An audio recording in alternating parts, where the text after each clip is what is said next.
Bonjour, bonsoir, bienvenue dans ce rendez-vous ciné, le numéro 10, peut-être, sûrement, on ne sait pas. Je n'ai pas appris à compter au-dessus de 10. Ça ne fait que commencer et je fais déjà des blagues nulles. Je suis Divan, on se retrouve pour un nouveau rendez-vous ciné. On va vous parler d'un film, d'une comédie française sur Internet, d'un dessin animé Netflix et d'un film de science-fiction catastrophe intimiste. Voilà, je suis comme toujours dans cette émission avec Blue Torch. Comment vas-tu? Et salut Divan, ça va comme toujours. Prêt à parler de nos films.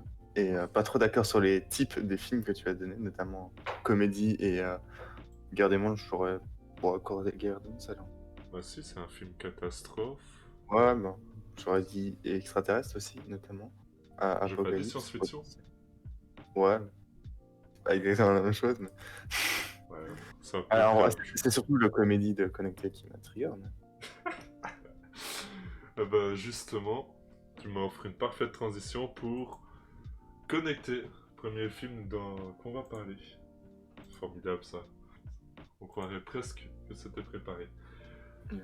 On Donc, croirait presque qu'on a la liste des films dans un ordre bien précis. voilà. Euh, Connecté qui nous raconte l'histoire d'un groupe d'amis qui se retrouvent euh, souvent, en tout cas ça, pendant le film, c'est un samedi soir, pour faire un apéritif virtuel et à un moment, l'un d'eux se fait agresser. Et voilà, on va essayer de résoudre ce mystère en même temps que les personnages, avec quelques révélations en cours de route. Synopsis très court, mais bon, si on vous en dit plus, on vous spoil le film. Est-ce que Ouais, c'est grave? globalement, c'est bien résumé. Est-ce que c'est grave qu'on vous spoil le film? Oui, non. Ça, c'est à vous de voir. Mais en tout cas, je vais commencer à donner mon avis. Donc, Connecté qui se veut être une comédie franchouillarde, mais qui n'est absolument pas drôle et c'est extrêmement triste à voir. Les acteurs surjouent en permanence et n'ont pas de texte à donner. C'est très triste à voir. Les dialogues sont écrits à la truelle. Et, bon, le mystère, pas de mystère. La révélation sur qui est le méchant, bon, on peut le voir venir si on regarde quelques films par an. Voilà. Et surtout, le plus gros point négatif, oui, ça va être très court. Mon avis va être très court. Le plus gros point négatif, c'est que c'est un film sur l'informatique, mais d'un point de vue d'un boomer. C'est-à-dire que le film te montre l'écran d'un ordinateur bleu, point, avec une fenêtre dedans, et de temps en temps, euh, en- quand il y a un dialogue entre deux ou trois personnages, il y a les encadrés des webcams qui se mettent en vis-à-vis, ce qui est ma foi très illogique, mais voilà. Voilà, c'est Oui, très. c'est sûr que ce n'est pas très logique par rapport à l'écran d'ordinateur. Le... Ça permet de mieux se focaliser sur le film, je trouve. C'est pas un point très important, moi. Ah, et tant que j'ai la parole, c'est le premier film qu'on peut voir de la Covid exploitation, c'est-à-dire des films qui vont exploiter le Covid pour faire du blé. On a eu Connecté, on a eu Connecté sur Prime, on va bientôt avoir un film de et avec Danny Boone sur Netflix qui Vraiment, parlera d'un confinement dans un immeuble. Est-ce que ça intéresse quelqu'un? Non, mais est-ce qu'on va le voir? Oui. Voilà. Et j'ai vu passer une bande-annonce d'un film américain très intéressant qui s'appelle Blackbird. Blackbird, ça me dit quelque chose, mais Voilà. ça, et après, c'est hors sujet de toute façon, mais c'est un autre détail. Oui, mais on vous parlera de lui avec beaucoup plus de plaisir. Je te laisse la parole sur Connecté. Très bien. Alors, faut savoir que quand j'ai voulu regarder ce film, j'étais un peu à la bourre pour le rendez-vous ciné, donc j'avais pas trop le choix de le regarder et j'avais pas trop envie de le regarder, surtout parce que de base, il me donnait pas trop envie. Et du coup, je m'étais dit, ouais, je vais le regarder genre une demi-heure, 45 minutes, et après, je regarderai la suite le lendemain. Mais en fait, le film pour moi a été une agréable petite surprise. En fait, j'ai été vraiment bien pris dans le film et je l'ai plutôt apprécié. Je suis choqué. Euh, oui, je peux comprendre. En fait, je qualifierais pas ce film de chef-d'œuvre, hein. Globalement, il est très loin d'être comme ça, mais je trouve que c'est un film quand même plutôt sympa. Euh, le gros point fort du film, à mon goût, c'est surtout le fait que on a envie, je trouve, de voir la suite, de continuer à le voir et de Mais voir ce qui non, arrive. mais non, mais on s'en fout. On s'en fout l'histoire. Excuse-moi de te couper, mais l'histoire, on s'en fout. Les personnages, on s'en fout. La mise en scène, elle est partie, elle est confinée dans de son coin. Il y a rien qui va dans le film. Voilà. Et au final, j'ai pas de mon pari. Mais On sent que tu as... Ouais, en effet. On sent que tu as bien apprécié ce film, en tout cas. Ça se voit.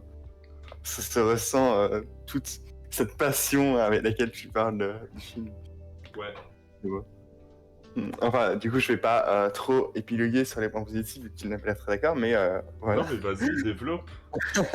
Ben, en gros, pour moi, on est vraiment bien pris dans le film quand on le regarde, et on veut savoir en fait ce qui va arriver au personnage, jusqu'où vont aller les révélations, parce que comme tu as dit dans le synopsis, il y a souvent des révélations qui sont faites, parfois même très souvent, genre c'est limite tous les 10 minutes, à partir d'un moment dans le film. Et savoir aussi un peu qui est l'homme qui a agressé du coup un, un des amis, et qui leur veut plus ou moins du mal. Plus ou moins, globalement, il veut juste révéler les secrets et d'autres trucs, mais on ne va pas parler plus loin pour ne pas spoil. Mais du coup, ouais, le film n'a pas grand-chose à dire dessus, hein. Je dis pas, comme j'ai dit, le film n'est pas un chef-d'œuvre, donc il n'a pas forcément beaucoup de points positifs. L'effet vidéoconférence est assez bien réussi, je trouve, mais voilà, il apporte. Enfin, il est dans le thème du film, mais il n'est pas non plus. Comment ça, Il n'est il est pas non bien plus réussi? exceptionnel. Bah, je ne le trouve pas mal réussi. D'accord.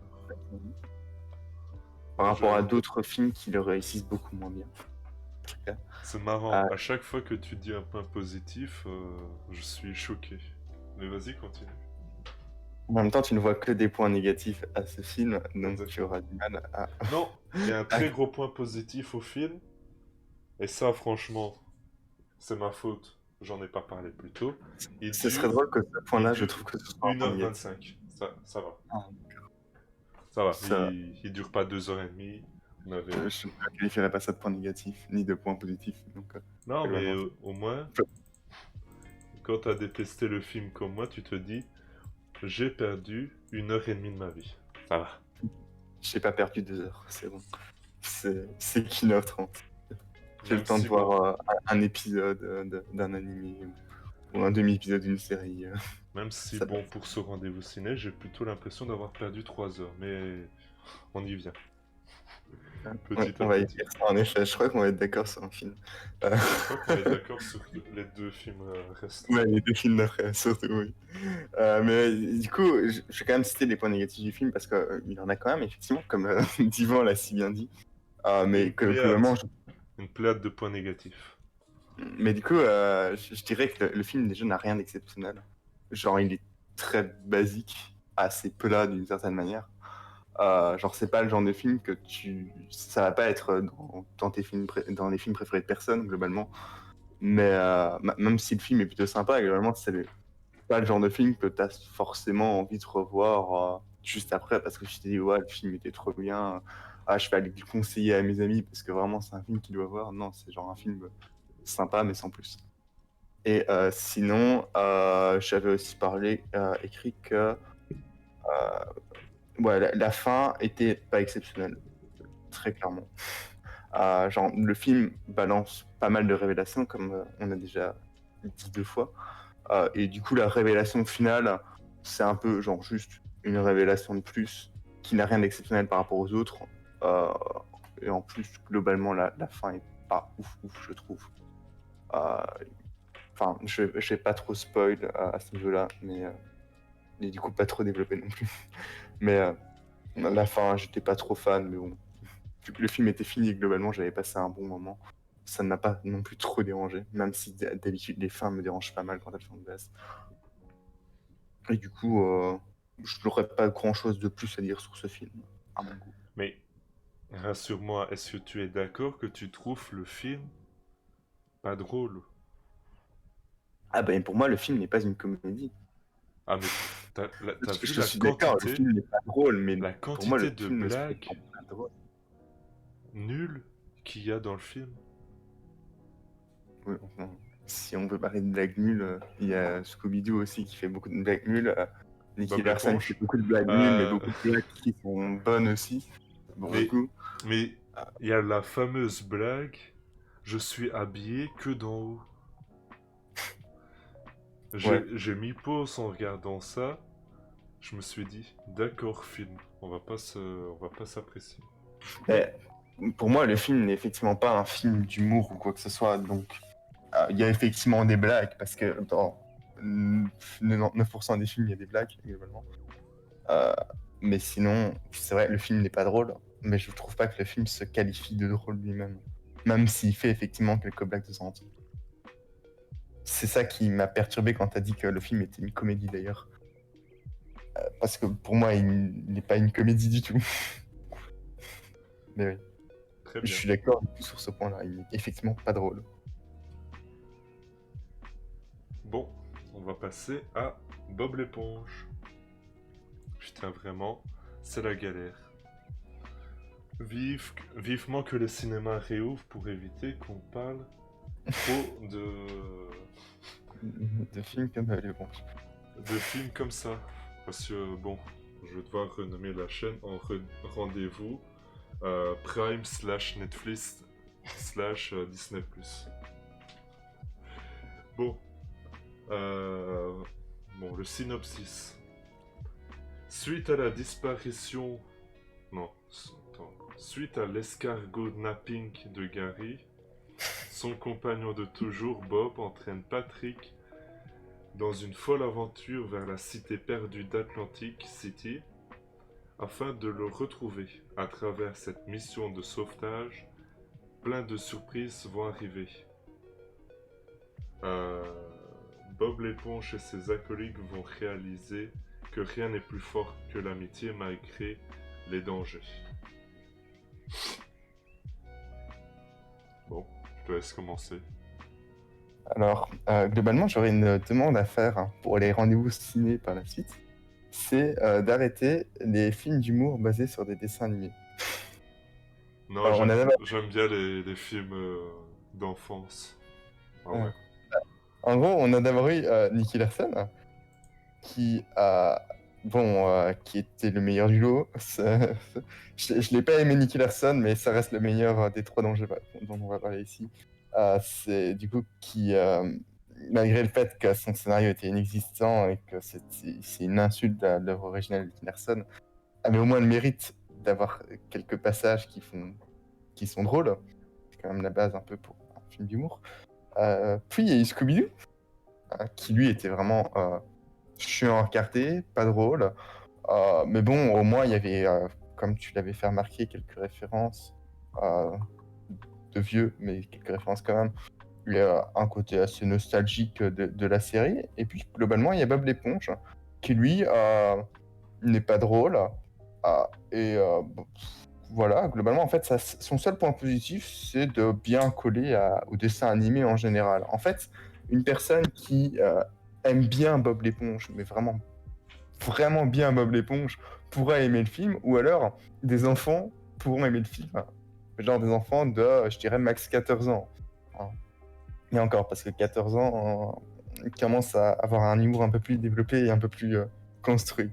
Mais vraiment, en fait, le film est très enfantin tout le temps. Genre, que ce soit son humour ou même ses morales un peu claquées au sol. Genre, ouais, il faut que tout le monde soit ami à la fin. C'est pas ouf. Son histoire, bon, globalement, c'est un épisode de Bob l'éponge, quoi. Il y a... Ah, voilà, on va chercher l'escargot, Mais le et voilà. problème, attends, je soulève un problème que je n'avais pas pensé. Les épisodes de Bob l'éponge, ils font 20 minutes. Ouais, Lui, ouais. il fait Il a pris la 4 France. fois plus. Voilà. C'est ça le problème. C'est effectivement un gros défaut du film, c'est que c'est un épisode de Bob l'éponge d'1h30. Alors là où un épisode de Bob l'éponge de 20 minutes, ça peut passer ben, avec un esprit adulte parce que tu poses ton cerveau à côté. En plus, les histoires dans Bob Même l'éponge, avec du souvent, elles LSD, font j'ai 10 du mal minutes à par regarder un. Bob l'éponge, perso. Mais en gros, souvent dans Bob l'éponge, les histoires elles font 10 minutes et l'épisode il est coupé en deux parties, en deux histoires. Là, ça fait 1h30. C'est très long et très chiant en fait. T'atteins vite le bout, il y a presque rien à garder dans le film, quoi, globalement. Comment ça, presque? Je suis pas d'accord. Pourquoi presque? Pour moi, il n'y a rien Bah, à garder je dans le ne peux film. pas vraiment citer des trucs, mais voilà, le film a quelques points qui pourraient plaire à certains, notamment il y a des bons mèmes qui sont faits dessus, mais On en c'est parlera. On en parlera. un point positif, je suis désolé. Mais ouais, sinon le film a pas grand chose à donner, quoi, même rien du tout, hein, globalement.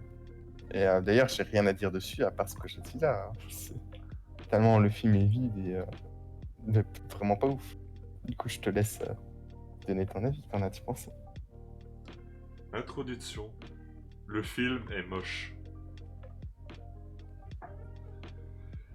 La Oh, 3D pas que vous forcément. pouvez voir sur la... Pardon? Je le trouvais pas spécialement moche au niveau de la 3D et tout. Pour le coup, Attends, je trouvais que c'était même un des points les plus réussis du film. laisse-moi terminer. Le film est fait en 3D avec un effet pâte à modeler. On est d'accord. Mais Ouais. le plus gros souci pour moi, c'est que ça fait moche à l'écran. Au lieu de faire un effet pâte à modeler, pour faire quelque chose de sympathique, ils auraient dû faire un effet peluche ou quelque chose comme ça. Plus réaliste que pâte à modeler, lisse, dégueulasse. Soit. Je crois qu'un effet plus aurait fait vraiment moche par contre.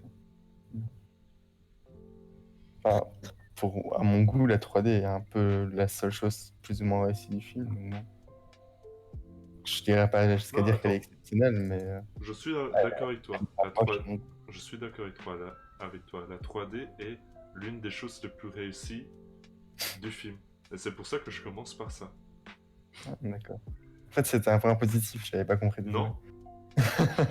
Ah non? Bon, Ah, ok. C'était. si vous voulez, je démarre à 4 sur 10. Et après, je commence à descendre dans les points négatifs. Voilà. Dis-donc, Donc, ça le fait. euh, le film veut, comme tu l'as dit, prendre, prendre l'essence de ce qui fait Bob l'éponge. Et donc, pour le film, ce qui caractérise Bob l'éponge, c'est trois choses. Le rire de Bob, le fait que Bob aime ses amis, et le fait que Bob fait des burgers. Au-delà de ça, Bob n'est personne. Bob est une coquille vide. Et tellement mis en avant par son rire qui m'a énervé profondément. Donc, pour continuer sur le vide de la personnalité de Bob l'éponge, eh ben, les autres, c'est pire. Krabs, bah voilà. Carlo, bah voilà. Patrick, bah voilà. Il y a même Plankton qui s'en souvient. Personne. Donc, mais ils sentent que les personnages sont vides et le scénariste a envie d'introduire un élément pour les complexifier, c'est-à-dire une origin story totalement nulle, que tout le monde s'en fout, qui est juste là pour préparer la prochaine série Bob l'éponge au camp d'été. Bon, spoiler, j'en ai rien à foutre, c'est de la merde. C'est juste pour ça. En fait, le film n'est qu'une bande-annonce d'1 heure et demie pour la série. C'est tragique. Euh, le film est absolument pas drôle, bon, comme tu aimes bien le rappeler, mais c'est un film destiné aux enfants et il fait pas rire, alors que c'est quand même le minimum. Ah, bah, Scooby-Doo. si, il fera sûrement rire quelques enfants. Donc, je n'aime pas les enfants à partir de ce moment. Euh, voilà. Et donc, je vais terminer, dernier point. Il y a toute une série de caméos dégueulasses qui sont juste... Ces acteurs-là sont juste venus pour avoir un peu de thunes, pour pouvoir payer ses impôts et de quoi bouffer, parce que, parce que le Covid, quand même, ça fait pas travailler beaucoup de gens. Et dans la liste, qui avons-nous? Keanu Reeves, Snoop Dogg, Danny Trejo. C'est grave, ce sont j'allais dire acteurs, mais Snoop Dogg n'en est pas vraiment. Mais ce sont des personnages, ce sont des personnes avec du talent qui sont tellement gâchés dans ce film et qui gâchent le temps et leur énergie dans ce film. Quelle tristesse. Ouais, Euh, non, je suis d'accord avec toi, quoi. Mais je pense vraiment, par contre, que les acteurs, il y en a qui peuvent être, qui sont sans doute venus juste parce qu'ils aiment bien Bob l'éponge de base. Et tu serais étonné que Bob l'éponge ait une assez grosse fanbase parmi des adultes, slash jeunes adultes. Genre, alors oui, plus d'enfants nés entre 95 et 2000, en fait. alors oui, et donc je continue. Euh, je n'étais pas fan de Bob l'éponge à l'époque, quand j'étais petit. Mais si, et si j'en étais un, et en ayant vu quelques critiques de Bob l'éponge de personnes qui il était, et, et d'ailleurs je vais en citer l'une d'elles, j'ouvre les guillemets, j'ai eu l'impression que quelqu'un avait pissé sur mon enfance. Fermez les guillemets. Voilà. C'est très clair. Je crois que, que cette simple phrase peut résumer tout le film. Voilà. Je pensais que des fans de Bob l'éponge pourraient aimer le film. Bah, moi, non. Il y a juste les enfants qui pourraient l'aimer. En même temps, quand t'as un enfant, souvent t'aimes tout ce qu'on te fait regarder. Mais bon. Ah, crois-moi que La Reine des Neiges, bon, j'ai Crois-moi bien. que quand t'as le droit à 2 heures de télé par semaine, si c'est le seul truc qu'on te met, tu vas l'aimer. Ça, c'est un autre débat. Donc, je te laisse conclure. Moi, je viens de le faire. Et pourra passer au bon film. Bah, globalement, comme ce qu'on avait dit, ouais, le film est nul. Euh, voilà. Genre, limite, si vous êtes un gros fan de Bob l'éponge, vous pouvez le regarder. Mais globalement, vous n'attendrez sûrement pas mon avis pour le faire. Et si vous n'êtes pas un fan de Bob l'éponge, bah, ne le regardez pas parce que vous n'aimerez pas. À moins que vous ayez 10 ans. Là, vous pourrez l'aimer, en effet. Et voilà. Je ne sais pas si des personnes de 10 ans nous écoutent, mais foncez regarder dessus. Oui. Et n'oubliez pas les enfants, la drogue c'est mal. Donc, Sauf quand passons, c'est pour pêcher les filles. Là, c'est bien. Un peu de drogue dans le verre, et ça. passons au troisième et dernier film de ce rendez-vous ciné qui est La guerre des mondes de Steven Spielberg, sorti en 2005. Alors, je vais commencer parce que bon, je vais bien que c'est un film découvert, mais c'est quand même moi qui t'ai tendu le film en disant tiens, est-ce que t'as pas envie de regarder ça? C'est vrai que du coup, c'est un film découverte pour moi. Oui. Donc, mais en soi, c'est une demi-découverte pour moi, vu que je l'ai vu, c'est la deuxième fois que je le regarde, et je l'avais vu quand j'avais 14-15 ans. Et comme un ado, un peu bête, je m'attendais à un film à la Independence Day, et on en est quand même vachement loin. J'avais En pas effet. compris le film à l'époque, et je l'avais trouvé un peu naze. Mais le temps se faisant, et ma cinéphilie grandissant, je me suis dit, j'ai repensé le film et je me suis dit que, au final, il y avait plein de choses à voir, à voir et à voir comme ressenti. Voilà. Donc, le film est un film catastrophe qui prend l'axe de l'intime et qui tombe petit à petit dans le sombre. Mais avant tout, le film il parle de deux choses. D'abord le 11 septembre, un événement tragique que les Américains, euh, je suis pas sûr qu'ils s'en sont totalement remis à l'heure actuelle. Alors vous imaginez bien, en 2005, à quel point c'était encore frais dans leur esprit. Et la deuxième chose que le film parle, c'est la déconstruction du héros américain. À tout au long du récit, il essaye, il essaye de le déconstruire petit à petit, c'est-à-dire dans une guerre totale, chaque séquence, non, le film est une guerre totale et chaque séance est un coup dans la figure, avec une violence soit thématique, soit en montrant une espèce de beauté visuelle avec des teintes et des textures, de la lumière et dans le décor.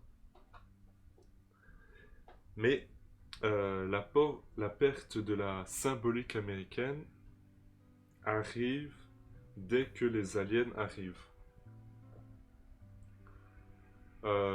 Qui, et d'ailleurs les aliens s'évertuent à détruire systématiquement le symbole ou les idées américaines,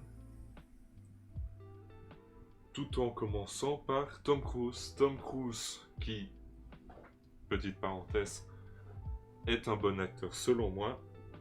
Voilà. Euh, voilà. La Est un conclusion. acteur dans ce film ou en général? Dans ce film, en général aussi, mais dans l'émission Impossible, ce n'est plus un acteur, c'est un cascadeur. Voilà. Qu'on soit Ouais. d'accord. Parce que Tom Cruise dans Ice Watch Shot, dans Collateral, j'ai oublié un film. Enfin, j'oublie plein de films de sa filmographie. Mais ce sont des films où il est très bon. Et d'ailleurs, sa popularité ne fait que grandir à ce moment-là. Jusqu'à D'ailleurs jusqu'à la guerre des mondes, qui marque la fin de l'acteur Tom Cruise et qui met le début des Missions Impossibles et du cascadeur Tom Cruise, mais ça, ce n'est pas le sujet. Je suis perdu dans mon argumentaire, donc je vais parler de la conclusion que beaucoup de gens considèrent comme chanceuse, qui est un Deus Ex... Oh, j'ai du mal à parler ce soir. Deus Ex Machina, mais qui n'en est pas du tout un, car il est juste introduit dès le début, par petites doses, 3 ou 4 fois dans le récit. Voilà. J'ai pas suivi l'introduction de la fin. Non. Je l'ai pas trop ressenti en fait pendant le film. D'accord. Oui, mais c'est pas asséné à la... Oui, pas au très commun. explicite, je me doute. Sinon, je m'en serais rendu compte si c'était explicite. Euh, Bon, bon. Le film a 15 ans, je considère qu'on peut spoiler. Si dès le début on te dit que les bactéries sont très fortes et qu'elles tuent tout, euh, t'as pas envie, tu t'impliques pas émotionnellement dans le film en fait. Et même Oui, si s'il le dit au tiers ou aux là. deux tiers, tu, tu le comprends et tu ne suis plus le film. Euh,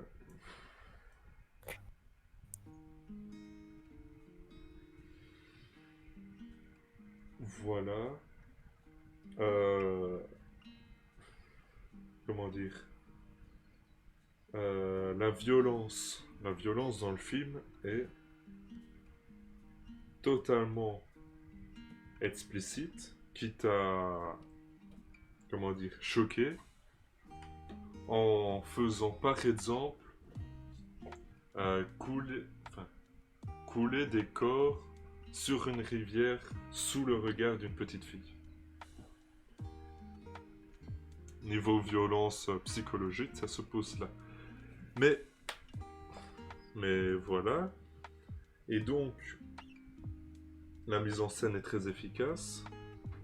Et la fin est totalement tragique pour le personnage de Tom Cruise. Car tout le but du récit, c'était la garde de ses enfants. Et à la fin, il les livre à son ex-femme, qui est quand même une fin assez brutale et qui prend le contre-pied de tous les films catastrophes des années 80-90 qui déjà auraient fini,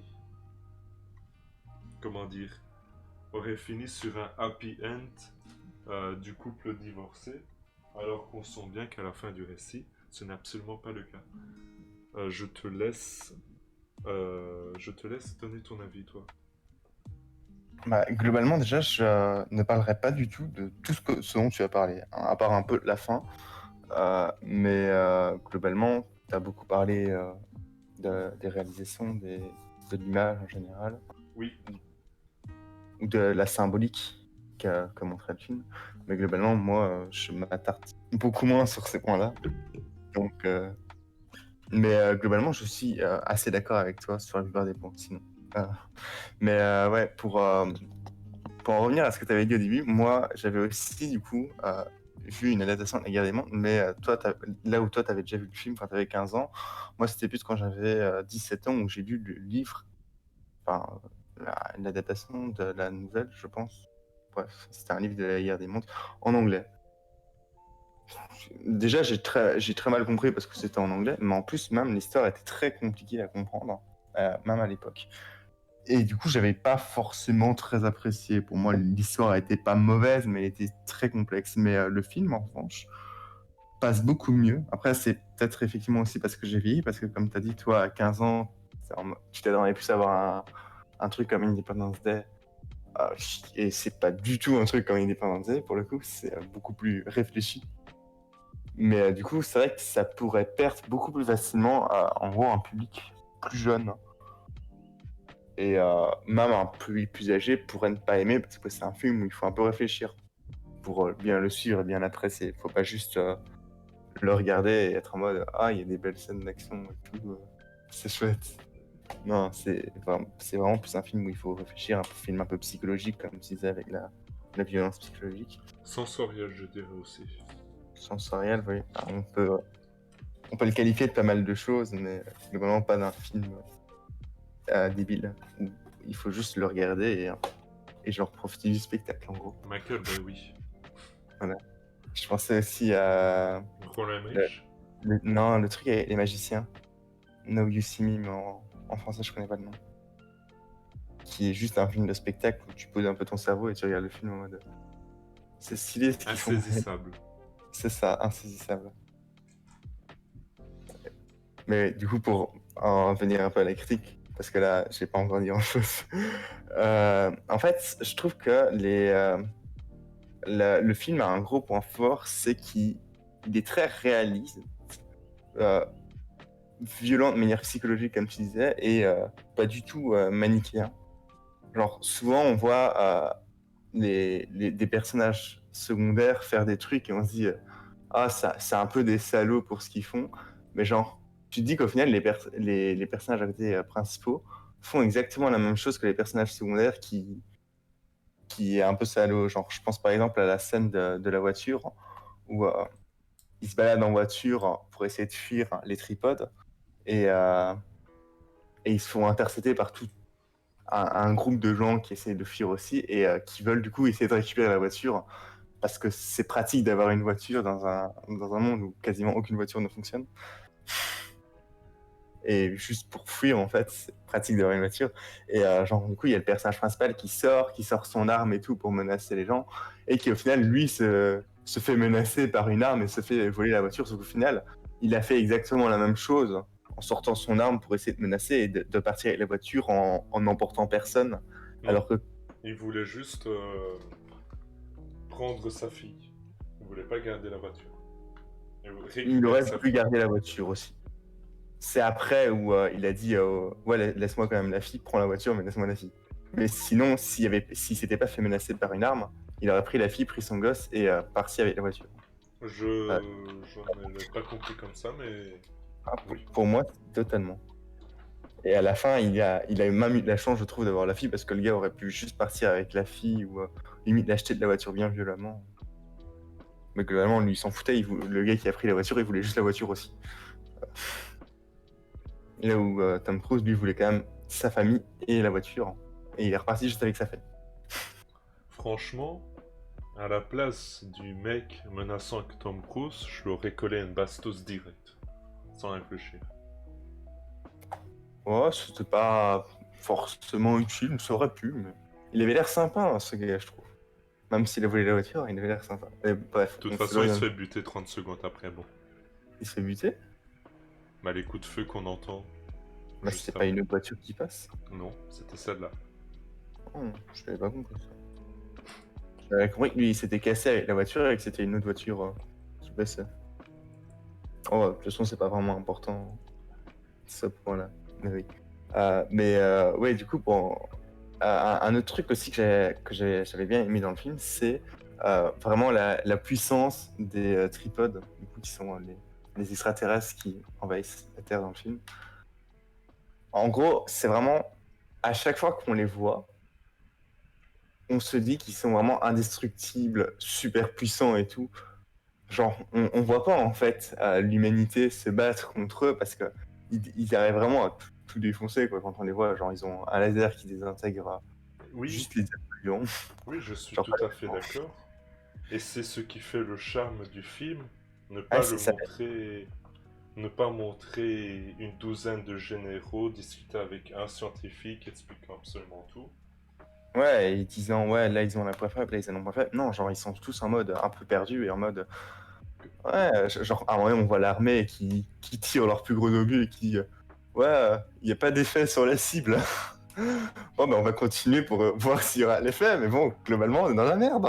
Non, mais ça c'est très américain comme concept. Ils étaient à deux doigts de lancer une bombe nucléaire, juste pour voir. Je suis. Ah, ça aurait pu marcher. Pas sûr, mais ça aurait pu marcher. C'est les Américains.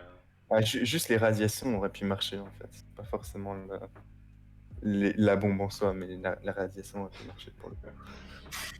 Ah, mais bon, tuer des millions de concitoyens pour éliminer un ou deux tripodes. Il aurait fallu beaucoup de bombes nucléaires, quoi. Ça aurait posé quelques problèmes. Hop, un hiver atomique. Alors? Mais, du coup, ouais, ça a notamment amené du coup un défaut du film, c'est qu'à un moment donné dans le film, ils détruisent un tripode. De manière logique, hein. Je dis pas qu'ils l'ont détruit en mode. Ils ont fini par lancer un coup de tank et genre ça a explosé parce qu'ils ont trouvé un point faible. Non, genre, c'est assez logique la manière dont ils l'ont détruit.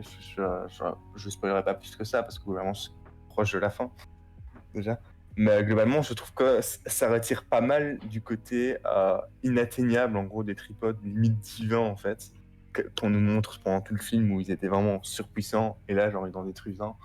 Alors même s'ils en détruisent un et qu'on sait très bien qu'ils sont toujours dans la merde parce qu'ils n'arriveront pas à détruire les autres, euh, les extraterrestres qui les envahissent ont l'air quand même un peu intelligents, donc ils feraient pas genre 24 fois la même erreur. Ils la feraient genre 2 ou 3 fois. comme les humains. Ou peut-être plus, mais bon. Euh, Sinon, ouais, un autre petit défaut du film que j'ai trouvé, moi, c'était sa fin. Là où toi, tu as parlé d'une fin assez symbolique, je parle pas du coup, l'histoire avec les bactéries, les tripodes. Globalement, ça, je la trouvais pas forcément exceptionnelle, le Deus Ex Machina, mais je le trouvais pas forcément mauvais non plus. C'est- c'est assez mitigé ce point-là et j'ai pas un grand avis dessus. Mais globalement, c'est plus la partie où justement, comme tu dis, il rentre, il rend ses gosses à son ex. Il y a le fils. Ouais, du coup, ça va spoiler un petit peu. De toute façon, on avait déjà dit qu'on spoilait, vu que t'as déjà spoilé les vexés, donc c'est pas grave. Il y a genre le fils qui revient de nulle part, qui est en mode Hey, tu croyais que j'étais mort, mais non, j'étais en vie. Euh, enfin, globalement, la fin est un peu limite niaise, je trouve. Là où toi, tu l'as trouvé brutal au niveau de Tom Cruise. Je le trouvais un Mais peu par rapport au reste du film. comment dire, c'est un happy end.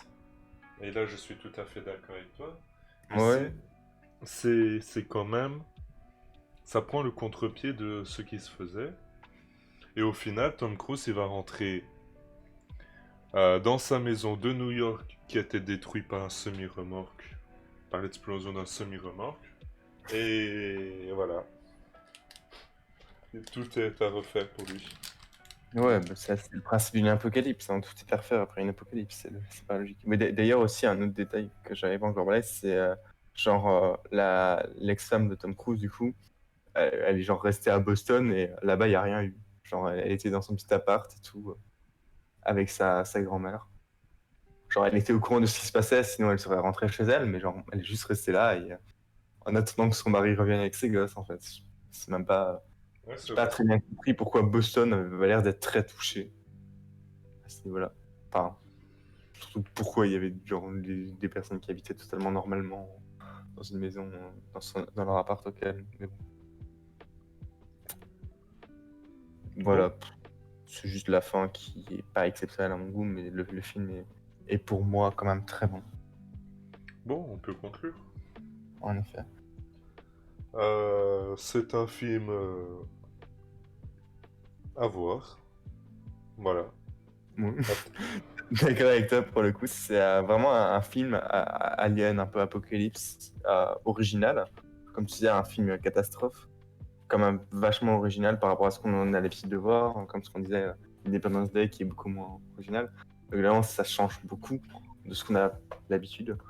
Et du coup, pour moi, c'est vraiment un film intéressant à voir et sympa à regarder. On vous parlera la semaine prochaine d'un film de science-fiction un peu différent lui aussi. Je tease. Donc, On peut regarder la liste. nous oui, mais eux ne l'ont pas, malheureusement pour eux. Donc, on peut conclure l'émission en disant que, en tout cas, je vous dis que si vous devez voir, enfin, si vous avez envie de regarder un film parmi les trois de cette sélection, regardez La Guerre des Mondes. Oui, pour le coup, ça, je suis d'accord avec toi. C'est clairement le meilleur de la sélection. Voilà. Puis, si vous voulez juste passer 1h20 sympa, je dirais de regarder Connecté, moi. Mais ça, Divan ne sera pas d'accord avec moi. Voilà. Et si vous voulez perdre 1h30 de votre vie, vous pouvez regarder Bob l'éponge aussi. 1h30 de Bob l'éponge, j'ai fait Ah ah ah. J'ai envie de me flinguer rien qu'à y repenser. Bon, je me fatigue. Bon, on conclut cette émission sur le fait de vous dire merci d'avoir suivi. Et voilà, merci d'avoir suivi. Portez-vous bien, soyez prudents. Voilà. Et à la prochaine. À la prochaine, salut.